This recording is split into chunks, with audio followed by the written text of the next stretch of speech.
500 বছরের পুরনো মন্দির, আর তার দেওয়ালে ঝুলে থাকা হাজার হাজার রহস্যময় পাথর। জানেন কি কেন এই মন্দিরে মানুষ নিজের ভাগ্য বদলাতে ছুটে আসে?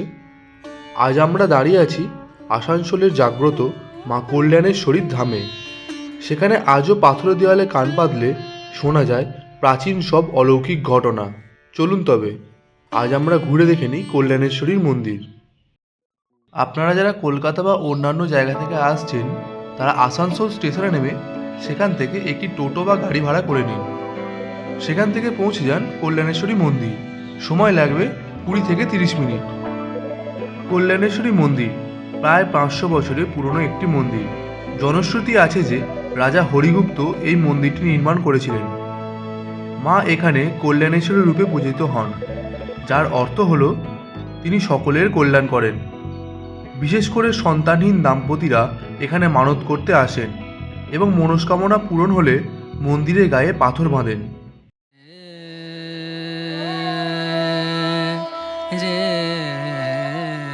প্রথমেই আমরা চলে এসেছিলাম কল্যাণেশ্বরী মন্দিরে, 500 বছরের পুরনো একটি জাগ্রত সাধনাপীঠ। মেন গেট দিয়ে প্রবেশ করে রাস্তার দুদিকে পড়বে পুজো সামগ্রীর দোকান। আপনারা পুজোর ডালি এখান থেকে পেয়ে যাবেন।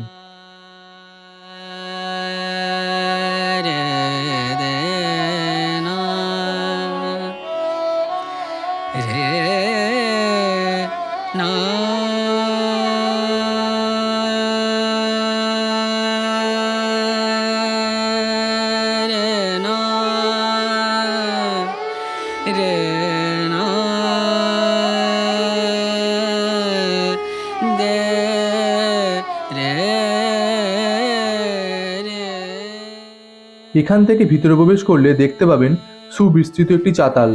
মন্দির দেখলে তার প্রাচীনত্বের আন্দাজ মেলে। এই মন্দিরে প্রতিদিন প্রচুর ভক্তের সমাগম হয়, আর শনি মঙ্গলবার ভক্তের ভিড় চোখে পড়ার মতন।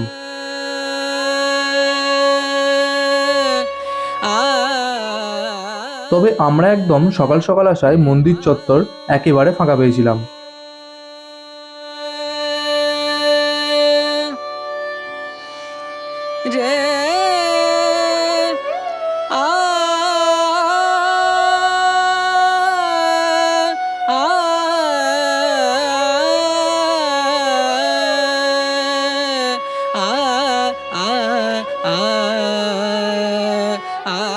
লোকমুখে শোনা যায় এই মন্দিরে আগে নাকি নরবলির প্রথা প্রচলন ছিল, তবে বর্তমানে এখানে ছাগ বলির প্রথা প্রচলন আছে।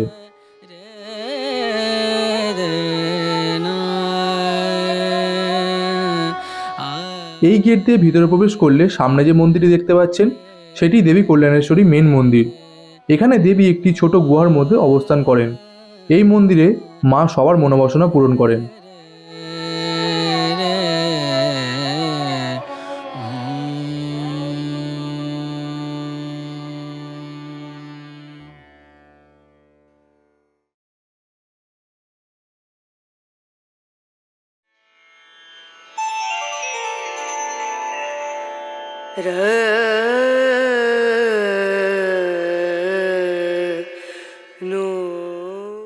এই গাছটিতে সবাই পাথর বেঁধে মনস্কামনা করেন, আর সেই মনস্কামনাও নাকি সফল হয়। এছাড়া এই মন্দিরে রয়েছে অনেকগুলি শিবের মন্দির।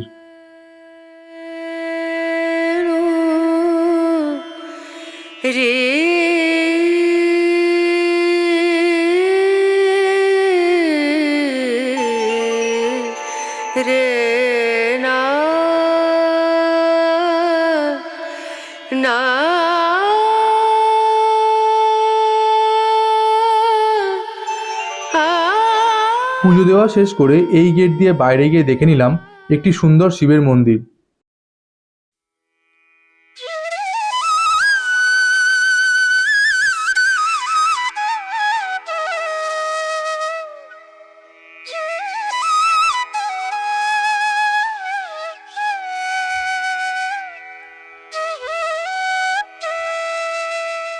এই মন্দিরের ডান দিকে রয়েছে একটি ছোট্ট ঝর্ণা, বর্ষায় যার রূপ সত্যিই অসাধারণ।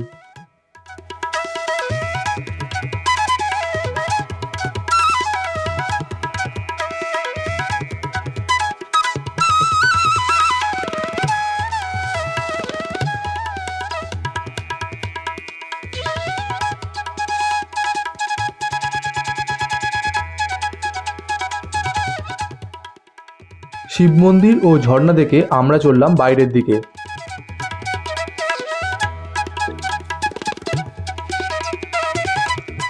মন্দির বাইরে রয়েছে অনেকগুলি কচুরি মিষ্টির দোকান। আমরা সেখান থেকে আমাদের সকালের ব্রেকফাস্ট সেরে নিলাম। আশা করি আজকের এই ছোট্ট গাইডটি আপনাদের আসানসোল বা কল্যাণেশ্বরী মন্দির ভ্রমণে সাহায্য করবে। ভিডিওটি ভালো লাগলে চ্যানেলটি সাবস্ক্রাইব করে পাশে থাকবেন। দেখা হবে পরবর্তী কোনো ব্লগে। ততক্ষণ ভালো থাকবেন, সুস্থ থাকবেন।